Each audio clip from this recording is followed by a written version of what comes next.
Nos encontramos en la sesión 667 del Pleno.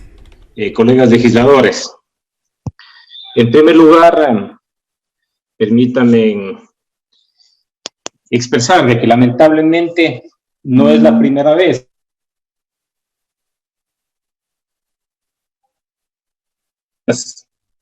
argumentadas ya por diversos legisladores salen de la comisión presidida por el asambleísta Mendoza, en el ánimo de quedar bien con quienes le invitan de manera permanente a compartir canonjías y a ser partícipe de el plato de lentejas. Obviamente se preparan este tipo de proyectos. Se ha dicho de que este es un proyecto que concentra el poder. Y es obvio que en las intenciones del ministro de Economía y Finanzas no tiene otra cosa que concentrar el poder en sus manos. Concentrar el poder violentando la autonomía de instituciones como las de seguridad social, concentrar el poder violentando la autonomía de instituciones como las universidades, violentando disposiciones constitucionales, concentrar el poder arrogándose funciones a través de directrices que se les llama, inclusive en el ámbito de carácter laboral. Recordemos de que hace algunos días el Ministerio de Economía y Finanzas emitió directrices para que empleados públicos de nuestro país sean despedidos, entre ellos maestros. Y lo que están haciendo en estos momentos es aprovechándose del dolor y lágrimas del pueblo ecuatoriano para llevar adelante estas propuestas que en el pasado ya intentaron hacerlo, pero que obviamente no tuvieron asidero en la Asamblea Nacional. Y yo sí generalmente alzo la voz. Y alzo la voz porque yo no me siento cómodo con un gobierno de corruptos, con un gobierno que le mete la mano permanentemente a los bolsillos de los ecuatorianos para la comodidad de sus amigos, determinados empresarios, para la comodidad de los banqueros, mientras el pueblo ecuatoriano se muere del hambre. Claro, hay quienes jamás levantarán la voz porque se sienten cómodos, felices con un gobierno de estas características, con un gobierno comprometido con los sectores económicos de poder de este país. Refiriéndome ya al proyecto, de los 45 artículos relacionados a las reformas al Código Orgánico de Planificación y Finanzas Públicos, 9 están dedicados a la seguridad social. En el Ecuador, la seguridad social la integran 3 institutos: el IES, el ISFA y el ISPOL. Y el gobierno intenta estatizar el patrimonio de esas instituciones. En el artículo 8, que se pretende incorporar en este proyecto, define que el sector público financiero comprende el Banco Central del Ecuador, el Banco de Desarrollo del Ecuador, Ban Ecuador, Corporación Financiera Nacional y Corporación de Finanzas Populares. Y también involucra en esta definición al Banco del Instituto Ecuatoriano de la Seguridad Social, contraviniendo de manera expresa lo determinado en el artículo 225 de la Constitución, en donde se define, en donde se prescribe qué instituciones comprenden el sector público. Ese artículo aclara además que el IES no forma parte del sector público. No tienen por qué incluirlo en esta definición del sector público financiero. Si los legisladores permitimos y aprobamos este texto, estaríamos violentando la Constitución. Sería sin duda alguna un acto absolutamente ilegítimo. Por tanto, yo exijo que esa definición sea excluida. En el 10 están las inversiones y reservas de los asegurados, de los jubilados, de los pensionistas. que sirven para financiar sus prestaciones, las contingencias de los asegurados y garantizar su sostenibilidad en el tiempo, que no puede ser arrebatado por el Estado. Instituciones públicas son las que dependen del Estado porque reciben y administran recursos del propio Estado. El Estado entrega recursos a la seguridad social en su condición de patrono. No le corresponden esos recursos una vez que los son transferidos al Instituto Ecuatoriano de Seguridad Social. Cuando esos recursos son transferidos por el patrono público o privado, se convierte en dineros de esa institución que nos pertenece a los afiliados, a los jubilados de este país. Claro, el gobierno no tiene plata en esta entidad, pero sin embargo mete las manos allí cuando le da la gana. No se puede concebir de que el gobierno que no tiene plata nuevamente quiera actuar de manera burda y mañosa, metiéndole las manos a la seguridad social.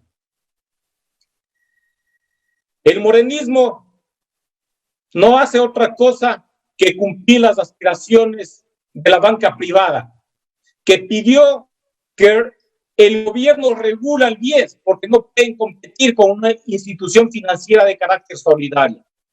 Si tanto les gusta la competencia, a lo que siempre banqueros y empresarios acuden, deberían permitir que esta asamblea convierta al Banco de los Asegurados en banca de primer piso. Entonces ya saben el por qué la intención de estatizar al IES, porque es un competidor fuerte que tiene la banca chulquera. El gobierno pretende convertir a los institutos de seguridad social en dependencias del Ejecutivo. En ese mismo artículo, el gobierno de la banca, de los empresarios y sus legisladores pretenden convertir al IES, al ISFA e ISPOL en agencia del gobierno al definir que son instituciones públicas, es decir, del Estado. El Estado no tiene plata en ninguna de estas instituciones. No se debe confundir que lo que paga la seguridad social son recursos del Estado. Que nadie se equivoque. El Estado paga su aporte como empleador, como lo hace el patrono privado. Aportes que al ingresar a estos institutos le convierten en patrimonio de los asegurados. Propongo que el gobierno pague la abultada deuda que mantiene con el IES, que sobrepasa los 8.000 millones por el no pago del 40% de su obligación para financiar pensiones y por la cobertura de salud. De igual manera, la deuda con el ISFA que sobrepasa los 320 millones de dólares. Estos institutos atraviesan una de sus peores crisis porque tanto el gobierno anterior como el actual han tenido como propósito el saqueo de los recursos de esa institución. Una demostración fue lo que hizo Ramiro González, lo que hizo Richard Espinosa y lo reciente del anterior presidente del Consejo Directivo, Paul Granda. Desde este espacio le digo al gobierno de Moreno que la seguridad social es de los afiliados y no del gobierno. Debe sacar sus garras de estas instituciones y exijo que se elimine de este proyecto de ley el literal C del numeral 2 del artículo que se pretende incorporar en el artículo 8. Existen reformas urgentes al respecto de la conformación del Consejo Directivo. Y yo creo que es el momento, señor presidente, para que eso lo tratemos en el Pleno de la Asamblea. No es posible seguir teniendo un Instituto Ecuatoriano de Seguridad Social que es de los afiliados, que es de los jubilados, en manos del Ejecutivo, como caja chica del Ejecutivo. Por ello, yo planteo que de manera urgente la Asamblea Nacional trate la nueva conformación del Consejo Directivo del IES, con el planteamiento que yo hiciera hace algún tiempo ya en la Comisión de Derechos de los Trabajadores y la Seguridad Social. 2 representantes de los afiliados, uno del sector público y otro del sector privado, un representante de los jubilados, un representante de los afiliados al Seguro Social Campesino, un representante de los empleados privados y un representante del Ejecutivo como empleador público. 6 miembros de este cuerpo colegiado de donde se tiene que nombrar un presidente de manera rotativa anual, a excepción de los representantes de los empleados, tanto público como privado. No se puede estatizar los institutos de seguridad social porque la Constitución expresamente así lo determina en su artículo 370, que señala que el IES es una entidad autónoma, y en su artículo 372, que estipula que los fondos y reservas del seguro universal obligatorio serán propios y distintos de los del fisco y servirán para cumplir de forma adecuada los fines de su creación y sus funciones. Escuchen bien esta última parte. Ninguna institución del Estado podrá intervenir o disponer de sus fondos y reservas, ni menoscabar su patrimonio. El artículo 292 de la Constitución también establece que el presupuesto general del Estado es el instrumento para la determinación y gestión de los ingresos y egresos del Estado, e incluye todos los ingresos y egresos del sector público, con excepción de los pertenecientes a la seguridad social. No puede esta Asamblea permitir la estatización de una institución que no le pertenece. No se puede permitir la estatización del IES, del ISFA, del ISPOL. Hacer aquello significa un acto de corrupción, el pretender apropiarse del dinero de los afiliados, jubilados y pensionistas. Propongo asambleísta que la Tello, seguridad ha concluido su tiempo. social sea excluida en la redacción de todos los artículos de esta ley, porque es grave lo que se dice en el artículo 12. Se pretende cubrir riesgos fiscales con la plata de los asegurados. Riesgos fiscales, según este artículo, son aquellos factores o eventos imprevistos del gobierno. Es decir, se legaliza el desvío de fondos de la seguridad social para cubrir necesidades del gobierno o déficit del sector público o para financiar planes de mitigación, pago de la deuda externa, etcétera. También resulta alarmante que creo que no me está escuchando. Ha concluido su tiempo, obligaciones registradas en la contabilidad pública que tengan una antigüedad igual o superior a 5 años. Con esto, el régimen busca dar de baja la deuda que mantiene con los jubilados docentes, trabajadores y servidores del sector público, o dar de baja las obligaciones o deuda que señor asambleísta Tello, ha concluido su tiempo, asambleísta. Le voy a dar la palabra en este momento a otro asambleísta. Que se tiene que eliminar. Propongo 2 transitorias.